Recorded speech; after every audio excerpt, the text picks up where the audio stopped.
הנה לא יישן, לא יישן, לא יישן, הנה לא ינום, לא ינום, לא ינום, הנה לא יישן, לא יישן, לא יישן, הנה לא ינום ולא יישן, שומר, שומר ישראל, no se adormecerá ni dormirá, el guardián de Israel.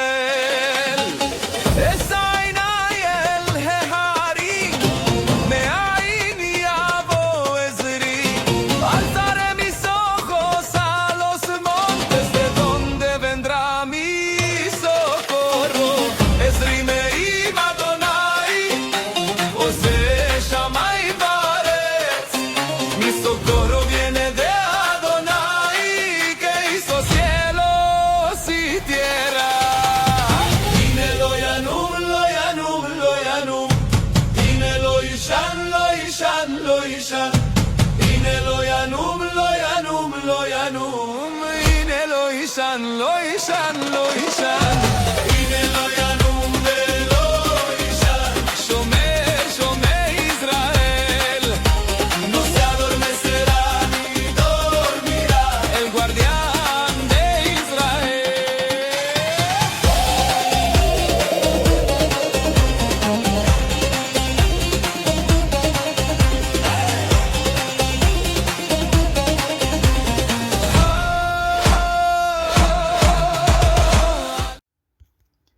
Shalom, hermanos Berajot, bienvenidos a Emet. Vamos a estudiar el día de hoy una antítesis atea y la vamos a refutar, por supuesto. Esta antítesis atea se llama la paradoja de la omnipotencia. La paradoja de la omnipotencia es una de las objeciones filosóficas clásicas contra la coherencia del concepto de un Dios omnipotente. Sin embargo, la inmensa mayoría de los filósofos teístas sostiene que la paradoja surge de una confusión sobre qué significa realmente la omnipotencia, no de una contradicción en Dios. Veamos entonces la antítesis atea más de cerca. Generalmente se formula así: ¿puede Dios crear una piedra tan pesada que ni Él mismo pueda levantarla? El ateo argumenta: si puede crearla, entonces existe algo que no puede hacer, o sea, levantarla, por lo que no es omnipotente. Ahora, si no puede crearla, entonces tampoco es omnipotente porque hay algo que no puede hacer. Y dicen que como conclusión, pues, la omnipotencia es un concepto contradictorio. Por tanto, un ser omnipotente no puede existir. Pero esto tiene un error lógico. La pregunta parece profunda, pero en realidad sostiene o contiene una contradicción interna. La piedra se define como una piedra que un ser omnipotente no puede levantar, pero un ser omnipotente, por definición, puede levantar cualquier piedra. Es equivalente a preguntar: ¿puede Dios crear un círculo cuadrado? ¿Puede hacer que 2 más 2 sea igual a 5? ¿Puede existir un soltero casado? ¿Puede fabricar un triángulo de 4 lados? No estamos describiendo objetos reales, sino combinaciones de palabras incompatibles. Ahora vamos a ver la verdadera definición de omnipotencia. La filosofía clásica, desde Maimónides hasta Tomás de Aquino y numerosos filósofos contemporáneos, entiende la omnipotencia como la capacidad de realizar todo lo que es lógicamente posible. No significa realizar absurdos lógicos. La lógica no es una fuerza externa que limite a Dios, simplemente describe lo que tiene sentido afirmar. Ahora, ¿es una limitación? No. Decir que Dios no puede crear un círculo cuadrado no es reconocer una falta de poder, es reconocer que los círculos cuadrados no existen como objetos posibles. No hay algo que Dios no pueda hacer, simplemente no hay nada que hacer. Veamos una analogía. Sería como preguntar: ¿puede el mejor ajedrecista ganar una partida en la que simultáneamente pierde? La pregunta destruye su propio significado. Ahora vamos a ver una formulación más precisa. El filósofo George Mabroudis señaló que la famosa piedra no es un objeto posible. Es como preguntar, ¿puede Dios crear un ser omnipotente que no sea omnipotente? La descripción es autocontradictoria. Ahora, vamos a hablar de la perspectiva bíblica. La Escritura nunca define la omnipotencia como capacidad para realizar contradicciones. Más bien afirma que Dios puede hacer todo aquello que corresponde a su naturaleza y propósito. Por ejemplo, Jeremías 32:17 dice, no hay nada demasiado difícil para ti. O sea, hablando de Dios. Lucas 1:37 dice, porque ninguna palabra de Dios será imposible. Al mismo tiempo, la Biblia dice que Dios no puede mentir. Eso está en Tito 1:2. Y también dice que no puede negarse a sí mismo. Eso está en 2 de Timoteo 2:13, si lo quieres buscar. Esto no implica debilidad, sino perfección de su naturaleza. Ahora vamos a desmontar la antítesis en Emet de una manera muy breve. Podemos resumir la respuesta en 4 pasos. 1. La paradoja redefine la omnipotencia de manera incoherente. 2. La piedra descrita es una imposibilidad lógica, no un objeto real. No es un objeto real. 3. La omnipotencia consiste en poder hacer todo lo lógicamente posible. 4.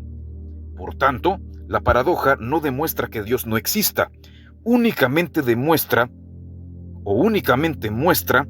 que las contradicciones no son cosas que puedan realizarse. Conclusión entonces. La paradoja de la omnipotencia no refuta la existencia de Dios. Lo que hace es jugar con una definición contradictoria de omnipotencia. Una vez que se distingue entre lo imposible por falta de poder y lo imposible por incoherencia lógica, la objeción pierde su fuerza filosófica. De hecho, hoy muchos filósofos, tanto teístas como no teístas, consideran esta paradoja un problema semántico más que una refutación seria de la existencia de un ser omnipotente. Así que ahí lo tienes. Perro que ladra no muerde. No, esto no demuestra que Dios no existe. Simplemente es un error lógico. Por favor, estamos partiendo de premisas ilógicas. ¿Qué esperas? ¿Que te tome en serio esto? Lo siento, mijo, pero si este es un intento para refutar a Dios, has fracasado. Así que no han demostrado que Dios no existe. Patético. Ahora, solamente quiero mencionar algo, nomás para que ustedes lo sepan, con respecto al Nuevo Testamento. Yo sé que a veces yo digo Nuevo Testamento, o Brit Hadashah, o Berit Hadashah. Esa es la versión hebrea, especialmente la versión israelí, by the way. Es la versión hebrea para decir Nuevo Testamento. En realidad no es Nuevo Testamento literalmente en hebreo, es Nuevo Pacto. Y esto se basa en lo que dice Jeremías del Nuevo Pacto, porque ciertamente está profetizado que Yahweh, Elohim, traerá un nuevo pacto, obviamente. O por lo menos un pacto renovado, como dicen muchos. Ya veremos más adelante ese tema también. Pero lo que sí se puede decir es lo siguiente con respecto al Nuevo Testamento, para ser más rigurosos. El Nuevo Testamento se llama así porque los escritos de los apóstoles, los escritos de Pablo, llegaron a manos no judías. Y las personas que estaban, pues, administrando estos escritos durante esos años, le dieron un nombre a todos estos escritos. Y la mejor manera de ponerle nombre, según ellos, fue llamarle a todo el Nuevo Testamento. O sea, no es que esté mal la idea per se, pero si somos históricamente estrictos, si somos intelectualmente honestos, lo que tú conoces como Nuevo Testamento nunca se llamó Nuevo Testamento en realidad, sino que eso fue un título que le dieron los gentiles que recogieron los escritos judaicos, porque sí, ok, por si no lo saben, los escritos del Nuevo Testamento son escritos 100% judíos, pese a que muchos intenten decir que no. La mayoría de los especialistas serios no te van a decir que no son judíos. Te van a decir lo contrario, te van a decir que los escritos del llamado Nuevo Testamento son escritos judíos, y es verdad. De hecho, hay mucho midrash ahí, que es un género literario judío. Hay mucha Agadá también. Por eso yo digo el llamado Nuevo Testamento, porque en realidad no se llamaba Nuevo Testamento. Tal vez, si hablamos un poquito de los relatos de Yehoshua, podríamos decir, ¿no?, algo así como las vivencias, los relatos, ¿no?, de Yehoshua, pero ni siquiera sería correcto utilizar esa expresión, porque no sabemos, simplemente no sabemos cuál es el título original de esos escritos. Pero bueno, ellos, los gentiles que tomaron posesión de estos escritos judaicos, en la temporada en la que ellos tenían posesión, les llamaban pues el Nuevo Testamento, y así se ha conservado hasta nuestros días. Le siguen llamando Nuevo Testamento, pero es importante que tú sepas que para honestidad intelectual no es lo más correcto llamarle ni Nuevo Testamento en español, ni siquiera llamarle Berit Hadashah en hebreo, porque nuevamente también, pues hoy en día los israelíes así le llaman, así le llamamos a estos escritos por simplificación, ¿no? Pero si somos honestos intelectualmente, insisto, no es correcto llamarle Nuevo Testamento, porque así no se llamaba. Es más, el Tanaj tampoco se llama Antiguo Testamento.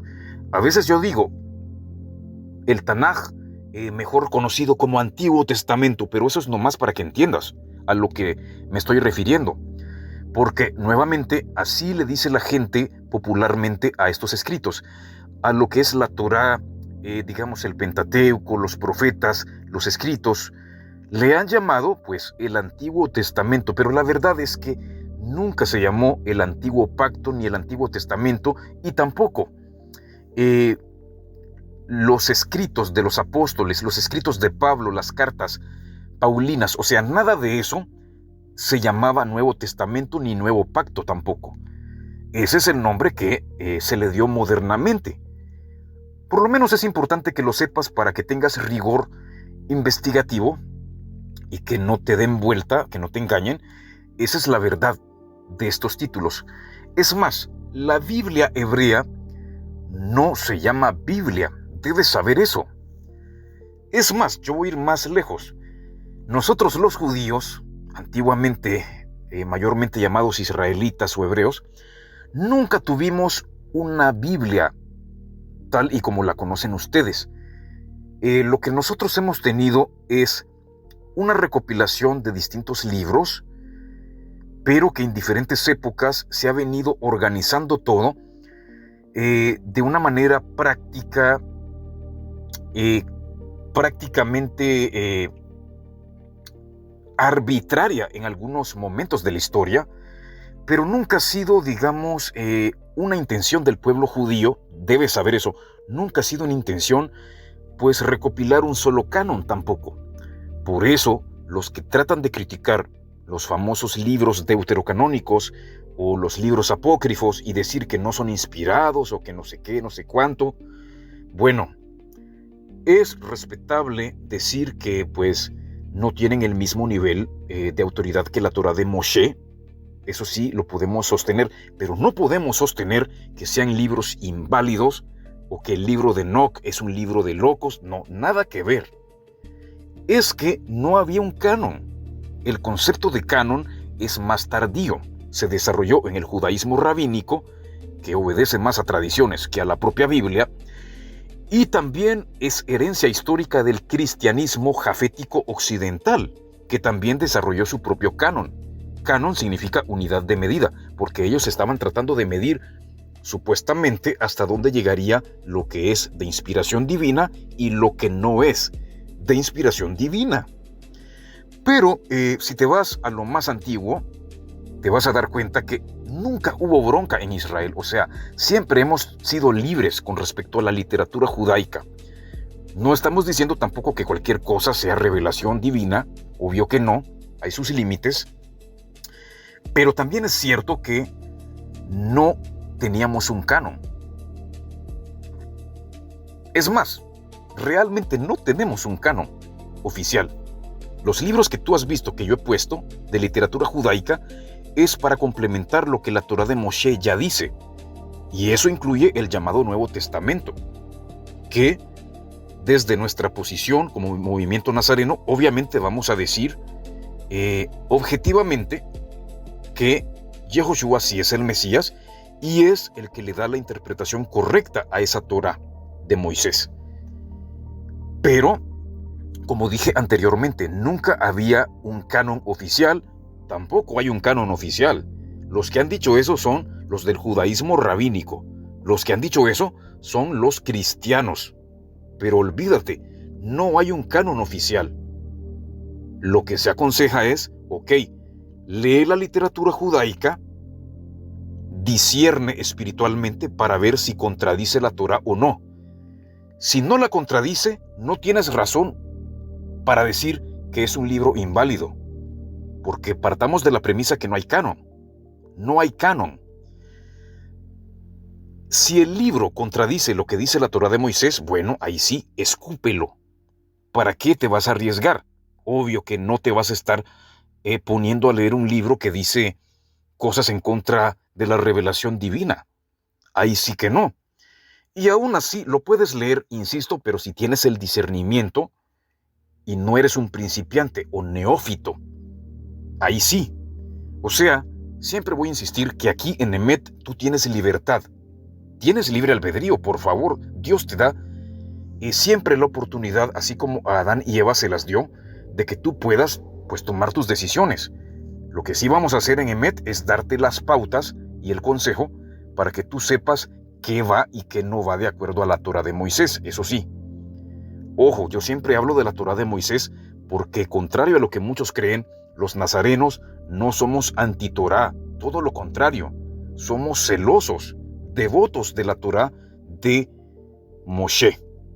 Simplemente creemos que Yehoshua es el Mesías que iba a traer la correcta interpretación de dicha Torá. Eso es todo. Pero somos tan judíos como los ortodoxos, somos tan judíos como los caraítas. Que ellos no nos quieran aceptar, ese es su rollo. Y honestamente me importa un pepino que ellos nos acepten o no. Somos un rabinato diferente, somos un judaísmo diferente. No tenemos por qué caerle bien a todo el mundo, pero sí, debes saber eso. No hay un canon oficial y la Biblia es un trabajo editorial. El nombre Biblia, de hecho, viene de Biblos, que era el nombre de Jebal, una de las ciudades fenicias en el antiguo Medio Oriente, donde sí había biblioteca de libros. De hecho, la palabra Biblia, etimológicamente, se relaciona con biblioteca, porque es una colección de libros. Pero ya el material que tú conoces modernamente como Biblia, bueno, ya modernamente se le dio para referirse a todos estos escritos recopilados en el contexto de un canon establecido. Por eso tú tienes el canon evangélico, que solamente tiene 66 libros, tienes el católico, tienes el de la Iglesia Ortodoxa, tienes el del judaísmo ortodoxo también, etcétera, etcétera. Entonces, hay muchos tipos de canon. También la Iglesia etíope tiene su propio canon. Algunos rechazan a Enoc, el libro de Enoc, otros lo aceptan. Hay variedad, ¿no? O sea, cada comunidad es la que va a definir qué libro acepta o qué libro rechaza. Aunque mi consejo es no rechaces un libro solo por dogma, ¿no? No lo rechaces por prejuicio, analízalo para ver si contradice o no la Torá de Moisés. Entonces, no existe legalmente, no existe en sentido estricto un Antiguo Testamento, un Antiguo Pacto y un Nuevo Pacto o Nuevo Testamento, o Pacto Renovado o Pacto Nuevo.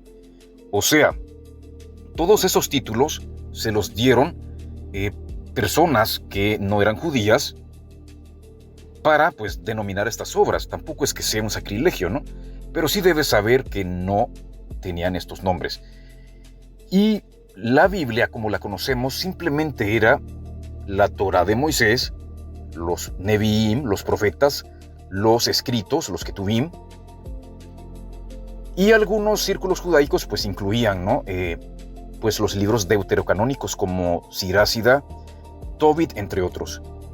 O sea, eso es la Biblia técnicamente, pero no se llamaba Biblia. Por ejemplo, en el libro de Macabeos, en uno de los libros de Macabeos, se ve que los judíos denominaban a estos libros como los escritos sagrados. Eso sí es más cercano a los conceptos originales. Así que no está mal que utilices Biblia, o Biblia hebrea incluso, pero sí debes saber que la Biblia como tal, especialmente la que han ajustado para distintas versiones o traducciones, no es la palabra de Dios original. O sea, la Biblia no es la palabra de Dios. Me refiero a la Biblia editorial, al trabajo final que tú conoces en tu lengua. Por eso hay algunas manipulaciones, hay algunos errores traductológicos y pues hay errores de otras categorías también. No es el escrito original. Los escritos originales pues están en hebreo, en arameo o en griego. Esa es la verdad. Así que, ojo, no estoy diciendo que la Biblia en cuanto a su contenido original no sea la palabra de Dios.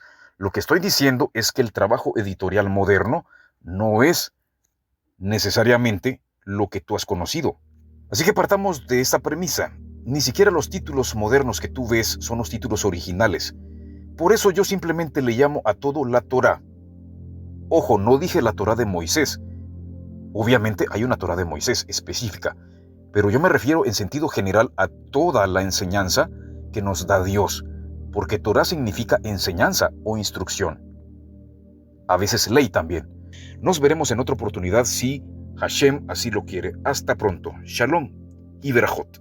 יום השמש לא יככה וירח בלילה El sol no te fatigará de día ni la luna de noche Adonai ישמורך מכל רע ישמור את נפשך Adonai te guardará del mal Adonai guardará tu ser Adonai ישמור צעדך ובואך מעתה ועד עולם Adonai guardará tu salida y tu entrada desde ahora